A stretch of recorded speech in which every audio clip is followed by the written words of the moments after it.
नाग पंचमी हो, चाहे श्रावण महीने की शुक्ल पक्ष की, चाहे कृष्ण पक्ष की पंचमी हो, और समझ लो अच्छे से, श्रावण महीने की पंचमी के दिन देवाधिदेव महादेव पर चढ़ाई गई शमी पत्र आस्तिक मुनि का नाम लेकर, कौन से मुनि? आस्तिक मुनि का नाम लेकर शमी पत्र को वापस उठाकर उसको अपने दरवाजे की चौखट पर कहीं पर भी या द्वार पर कहीं पर भी एक ओर रख देने पर घर के अंदर, बगीचे के अंदर सर्प प्रवेश नहीं करता। ध्यान रखिएगा, सर्प प्रवेश नहीं करेगा। शमी पत्र समर्पित करने पर, उस शमी पत्र को आस्तिक मुनि का स्मरण करने पर, कौन से मुनि हैं? आस्तिक मुनि का स्मरण करने पर भीतर घर के अंदर बगीचे में सर्प भी प्रवेश नहीं। उस शमी पत्र में जया, विषहरा, शामली वारी, दौतली और देव, ये पांचों कन्याओं का भाव प्रकट हो जाता है और वो कन्याएं हमारे घर के द्वार की रक्षा करती हैं। तुम्हारे घर की बहन बेटी क्या करती है? तुम्हारे घर की बहन बेटियां क्या करती हैं? घर में बहन बेटी आती हैं तो बद्दुआ देकर नहीं जाती। घर में कन्याएं रहती हैं, बद्दुआ नहीं देती। घर की बेटियां जब दरवाजा छोड़कर शादी कर वाले दिन, विदाई के दिन अगर जाती भी हैं तो बेटियां हाथ में धान भरकर फेंक कर जाती हैं कि मेरा मायका खूब फले फूले आगे बढ़े। छापे लगाकर चली जाती हैं कि हमने हमारी जीवन की सारी दौलत, जीवन का सारा सुख अपने मायके में दे दिया है। वो बेटियां तो जया, विषहरा, शामली बारी, दौतली, देव, ये उस घर में निवास करती हैं जिससे ये पंचमी, कौन सी तिथि? पंचमी, चाहे वो शुक्ल पक्ष की हो, चाहे वो कृष्ण पक्ष की। श्रावण महीने की पंचमी के दिन शंकर भगवान पर जिस परिवार के व्यक्ति का कांवड़ जल हमने बताया है आपको, जरूरी नहीं है कि डंडा बांधकर 2 कावड़ के जल के लोटे लेकर जाओ, आप अपने हाथ में भी 2 पात्र लेकर जा सकते हैं। पंचमी तिथि के दिन हाथ में 2 लोटे जल के, 2 कलश जल के जब हम शंकर भगवान को चढ़ाते हैं तो ऊपर जो कमंडल होता है शिव जी के ऊपर जलधारी होती है, जिसमें जया, विषहरा, शामली बारी, दौतली और देव, शंकर भगवान की 5 बेटियां जिसमें विराजमान होती हैं। जब हम जल समर्पित करते हैं, हमारे पीढ़ी में, परिवार में अगर कोई अधोगति में मर गया होता है, कुंवारी अवस्था में चले गया होता है, गर्भ में मर गया होता है, गर्भ के बाहर निकलकर भी अगर कुंवारी अवस्था में चले गया होता है, तो श्रावण महीने की दोनों पंचमी पर परिवार का अगर कोई एक व्यक्ति भी जल चढ़ा देता है शंकर भगवान पर, तो सर्प की योनि में नहीं पड़ता, जीव मुक्त हो जाता, प्रेत योनि में सर्प की योनि से मुक्त हो जाता।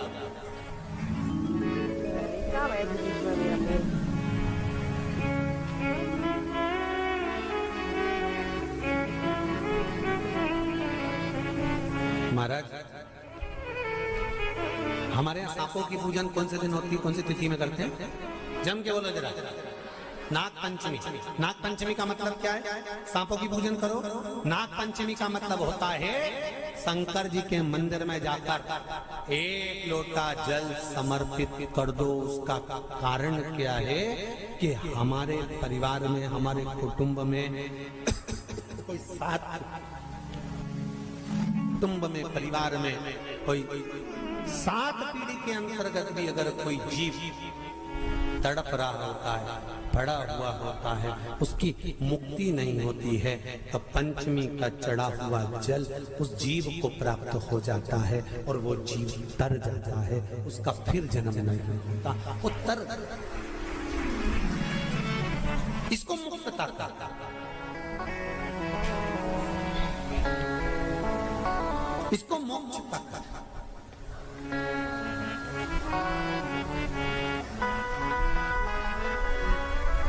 ये मोक्ष, इसी को कहेंगे कि ये मुक्तता है। महाराज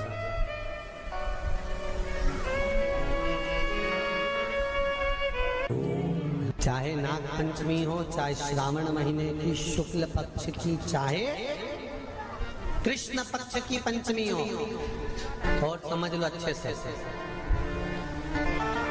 श्रावण महीने की पंचमी के दिन देवाधिदेव महादेव पर चढ़ाई गई शमी पत्र आस्तिक मुनि का नाम लेकर, कौन से मुनि? आस्तिक मुनि का नाम लेकर शमी पत्र को वापस उठाकर उसको अपने दरवाजे की चौखट पर कहीं पर भी या द्वार पर कहीं पर भी एक ओर रख देने पर घर के अंदर, बगीचे के अंदर सर्प प्रवेश नहीं करता। ध्यान रखिए, सर्प प्रवेश नहीं करेगा।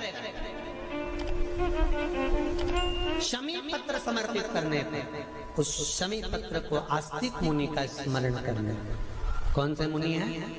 आस्तिक मुनि का स्मरण करने पर भीतर घर के अंदर बगीचे में सर्प भी प्रवेश नहीं। उस शमी पत्र में जया, विषहरा, शामली वारी, दौतली और देव, ये पांचों कन्याओं का भाव प्रकट हो जाता है और वो कन्याएं हमारे घर के द्वार की रक्षा करती हैं। तुम्हारे घर की बहन बेटी क्या करती है?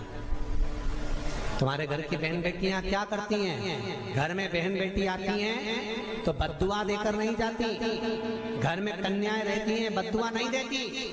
घर की बेटियां जब दरवाजा छोड़कर शादी कर वाले दिन, विदाई के दिन अगर जाती भी हैं तो बेटियां हाथ में धान भरकर फेंक कर जाती हैं कि मेरा मायका खूब फले फूले आगे बढ़े। छापे लगाकर चली जाती हैं कि हमने हमारी जीवन की सारी दौलत, जीवन का सारा सुख अपने मायके में दे दिया है। वो बेटियां तो जया,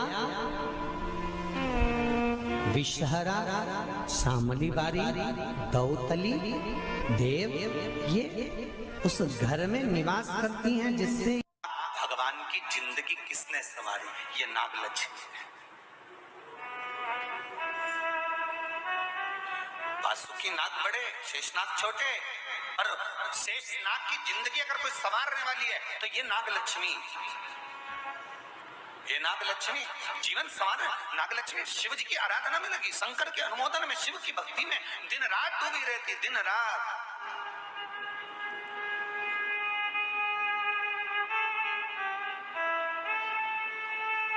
कितना सुंदर संवाद है। पान की बेल में, पान जानते हो? तांबुल, जो खाने वाला पान होता है, पान की बेल में चारों तरफ से बेल लगाकर नागलक्ष्मी उसमें बैठ कर शिव की आराधना करती थी। इसलिए आज भी शास्त्र के हिसाब से देखा जाए तो सबसे ज्यादा सांप, सबसे ज्यादा सर्प, सबसे ज्यादा नाग नागिन, सबसे ज्यादा सर्प अगर कहीं रहते हैं तो जहां पान की खेती होती है, जहां पर तांबुल उत्पन्न होता है, जहां पान की बेल होती है, सबसे ज्यादा सांप वहीं पर पाए जाते हैं। सबसे ज्यादा सांप वहीं पर जाते हैं। और जो पान उतारने वाले रहते हैं, पान तोड़ने वाले रहते हैं, पान बेचने वाले रहते हैं, जिनको हमारे यहाँ सहज भाषा में चौरसिया कहते हैं, इनका एक विधान रहता है कि सांप पान के उस बेल में चारों तरफ रमे रहते हैं। पान की बेल में सांप सांप के बच्चे चारों तरफ भ्रमण करते रहते हैं, और चौरसिया पान उतारने वाला, बेल में से पान तोड़ने वाला, सांप के बच्चों को उठाकर, सांप को उठाकर उधर रख देता है और पत्ते तोड़ लेता है, पत्ते तोड़ लेता है। उसको सर्प नहीं डसते। क्यों? क्योंकि यहाँ पर वर है इन चौरसियाओं को। कई चौरसिया लोग सोचे होंगे कि हम नाग की पूजन करते हैं, हम सर्प की पूजन करते हैं, नाग पंचमी पे हम सर्प का स्मरण करते हैं, हमारे कुल देवता के रूप में हम सर्प पूजते हैं। पर कभी चौरसिया ने विचार करा कि आखिर तुम्हें कौन सा वर प्राप्त हुआ कि तुम्हें सर्प नहीं डसेगा? तुम्हें कौन सा वर प्राप्त हुआ कि सांप तुम्हें नहीं काटेगा? पान उतारते समय, पान तोड़ते समय, पान को ले जाते समय सर्प तुम्हें डस नहीं करेगा। क्योंकि जिस समय पर नाग लक्ष्मी भगवान शिव की आराधना करती है पान की बेल के पास में, उस समय पर एक सहज भाव में, एक ग्रामीण, एक सहजता उस नागिन को आते हुए देखता था, नाग लक्ष्मी को आते हुए देखता था। जो नागिन कभी तो सुंदर स्त्री का रूप, लक्ष्मी जैसा रूप बना लेती है, और कभी नाग का रूप बना लेती है। बड़ा विचित्र उसको लगता था। और वो एकांत में बैठा, इसने आकर देखा कि नाग लक्ष्मी सेवा में लीन रहती, किसी जीव को वहां आने नहीं देता। शास्त्र तो यहां तक कहता है कि जब नाग लक्ष्मी पूजन करती थी तो कहा, पूछा गया ये कोई जीव इसके पास में ना आए तो इसको बचाता था वो। एक दिन नाग लक्ष्मी जब बड़ी हो गई, देख लिया उसने इस ग्रामीण को, इस मानव को जब देखा जो चारों तरफ से किसी ना किसी रूप में नाग लक्ष्मी को रसला कर देता है, प्रदान करता रहता है, कुछ ना कुछ तत्व देता रहता है। कितना सुंदर संवाद है महाराज जी। नाग लक्ष्मी जब पूजन करने शंकर जी की बैठती थी तो ये जो हमारे हिंदू धर्म में एक ऐसा भाव कहते हैं, शंकर जी के अभिषेक में गन्ने का रस, अनार का रस, मौसम्बी का रस, ये जो अभिषेक कराते हैं ना ब्राह्मण जन, तो ये कहते हैं ये रस चढ़ाइए, इस रस से भगवान का अभिषेक करना है, गन्ने का रस से, इस रस से शिव का अभिषेक करना।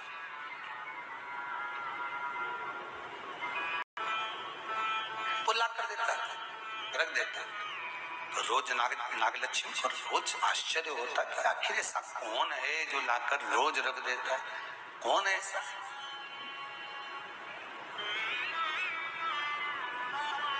है कौन ऐसा? आज नाग लक्ष्मी ने उस जीव को देख लिया, उस मनुष्य को देख लिया, तो चारों ओर से मेरी रक्षा करता,